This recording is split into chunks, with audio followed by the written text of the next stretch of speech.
This is Chuck Randall. He's training to be a fighter pilot and has about 40 hours in the P-39. Knows the airplane pretty well, too.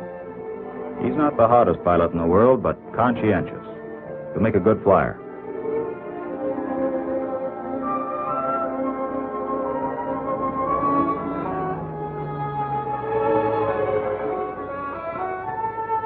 Here's another of the boys. He has about as much time as Chuck, but a little different approach to his flying. For one thing, he didn't spend much time getting to know his airplane. It finally caught up with him. Coming in one day, his battery went out when the gear was only part way down. It was a funny thing, too, because the battery and generator had just been checked. Well, it meant emergency operation of the gear. He went through all the motions, but it didn't feel right at all. It cranked much too easily. It didn't seem to be engaging. Reason? Well, he didn't wait to find out. He had other plans.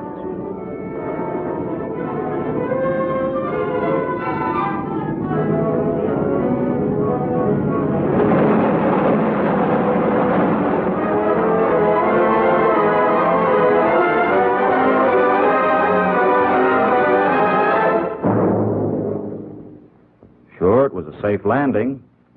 He didn't have a scratch. But it was a pretty sad-looking airplane. He didn't look too happy himself, and with good reason.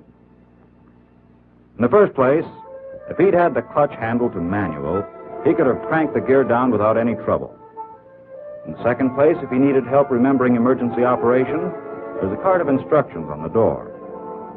In the third place, if the generator had been on, the battery wouldn't have gone dead in the first place. The moral of that story is, know the airplane you are about to pilot. Now, flying the P-39 is not a lot different from the advanced trainers you've been flying. It has more power, it's faster, and it's very light on the controls. But just as with any new airplane, the more you know about it, the better you'll fly it. Much of the information you need, you'll get from your instructor. Some of it you'll get from talking it over with other men who are in training with you. But the best reference guide is your own experience. It's something you'll always have with you. So keep it up to date. Well, now let's start at the beginning with Chuck and see what he found out. What do you say, Chuck? Okay, sir. Well, after the tech orders and a thorough check of the cockpit, I was ready to give it a try. With the tail in the air, I could see where I was going without essing. She taxied very easily with short bursts on the throttle, and I let her coast a lot. Didn't have to use much brake. Getting her in the air was all right. As a matter of fact, it was fun. I'd never flown that much power before, and I was surprised how easily she handled. But I hadn't never landed a tricycle gear job before either, so I guess I was a little uncertain about bringing her in. I could see I was coming in pretty fast, and there wasn't going to be enough runway. So I gunned her to go around again. I knew the fellows were watching, but I figured I could live that down easier than messing up a nice new airplane. Then I brought it in again. Landing instructions said it was just like landing any other airplane, and I took them at their word. I rolled out of the turn at about 140, lowered my flaps, and established a steady glide at about 130. This is how it looks to the slow-motion camera.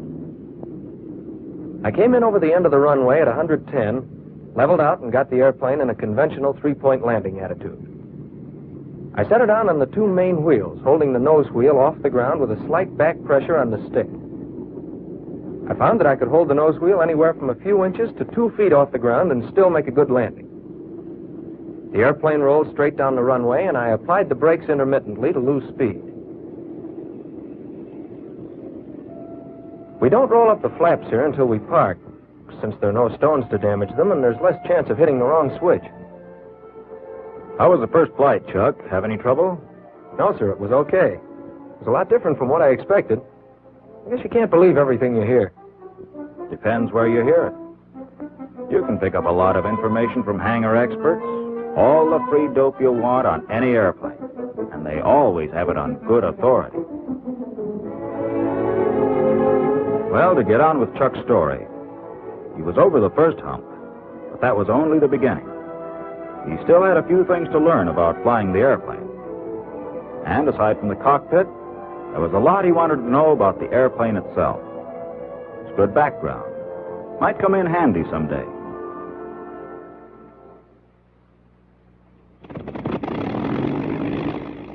I was going into my transitional training, which began with 8 engineering missions designed to get me acquainted with the performance of the airplane and the operation of its engine.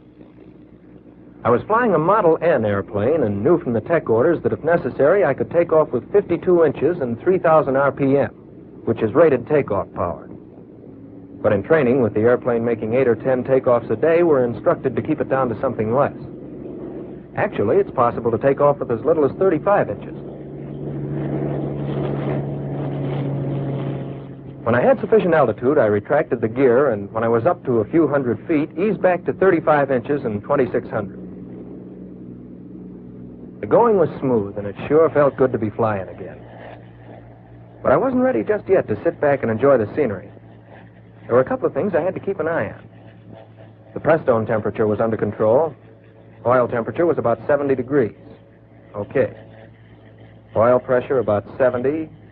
Fuel pressure, okay. And I had enough airspeed, which is always a good thing to know.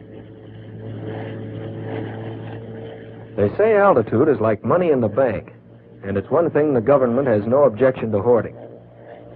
Besides, when you're new to an airplane, it's an especially good idea to have plenty of space underneath you. I was on my way up to 10,000 feet. When I got there, I settled back and tried a few coordination exercises. In rolling into a turn, I found that very little rudder pressure was needed.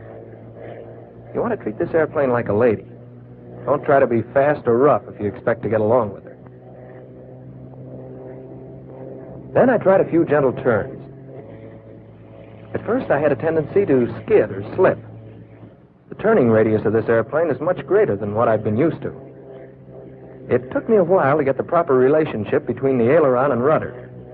But by doing a few more and keeping an eye on the bank and turn indicator, I soon got the idea of how to coordinate properly, and they began to feel pretty smooth.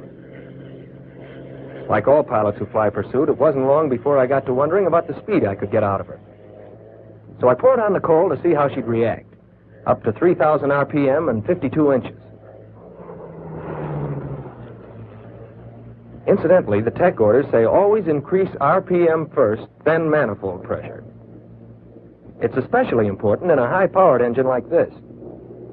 If you don't, you'll be building up excess pressure inside the cylinders, and it's liable to detonate and cause serious damage to the engine. With the increased power, temperatures and pressures went up, and I adjusted the shutters. 5 minutes is the maximum time for operation with this power, but I think you can find out what you want to know in less time than that. At least I did. I tried various combinations of mixture, RPM, and manifold pressure at different altitudes to get some idea of how these factors affected power. In my first mission, I tried a few partial stalls with the gear and flaps retracted. I don't quite know what I expected, but I was pleasantly surprised. The airplane stalled very gently and had no tendency to drop a wing. There was plenty of warning before she stalled completely.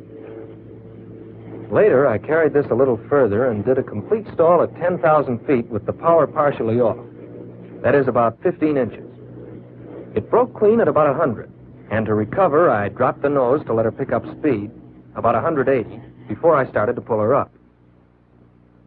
As the stall was explained to me, it's all a matter of airflow over the wing's surface. If the airflow is disturbed due to an increased angle of attack, the wing loses its lift and the airplane will stall.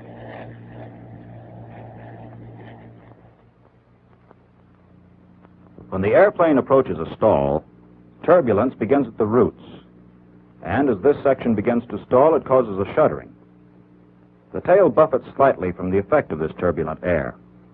The stall progresses outboard and gradually affects aileron control.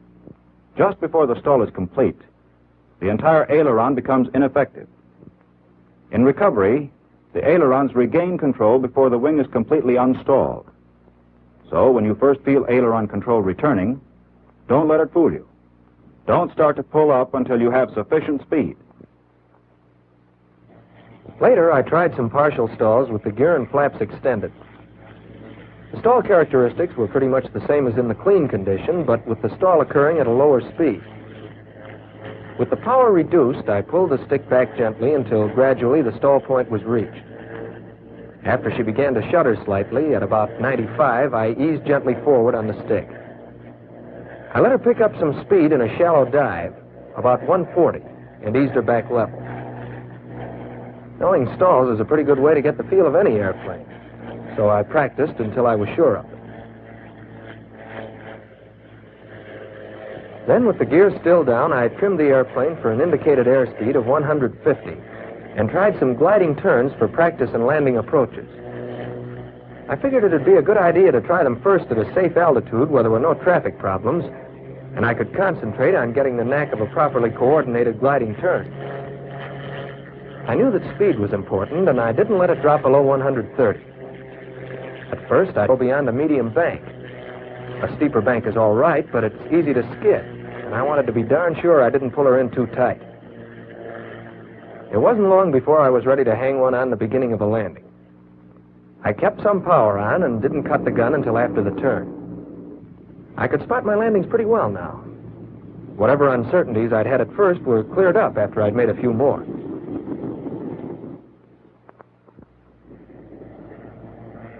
Another day, I gave some attention to climbing. With normal climbing power, 2,639 inches, she indicated 160, which is the best climbing speed. Compared to the trainers I'd flown before, this baby really climbed. At 12,000 feet, I put her in a dive. I'd tried a few before, and this time I wanted to get up to 400. I hadn't trimmed for the dive, and I found that I needed left rudder and some forward stick pressure to follow a straight flight path. At about 7,000 feet, I started to pull out very gradually. It didn't matter so much how fast I was traveling, just so I took it easy in the pullout. In a dive, the greater the speed, the more gradual the pullout has to be. I still had a lot to learn about the airplane, and flying tight turns was a good way to do it. It helps to develop the feeling for the airplane, which is so necessary for combat flying. It's important to be in full control at all times, and so it meant working up to them gradually. As I went along, I reefed them in tighter, and pretty soon was pulling them in almost to the stall point. I was making the turns as tight as I could without stalling out. There was a definite change in the feel of the controls just preceding the stalling condition. I could feel a buffeting on the tail, and the whole airplane shuddered.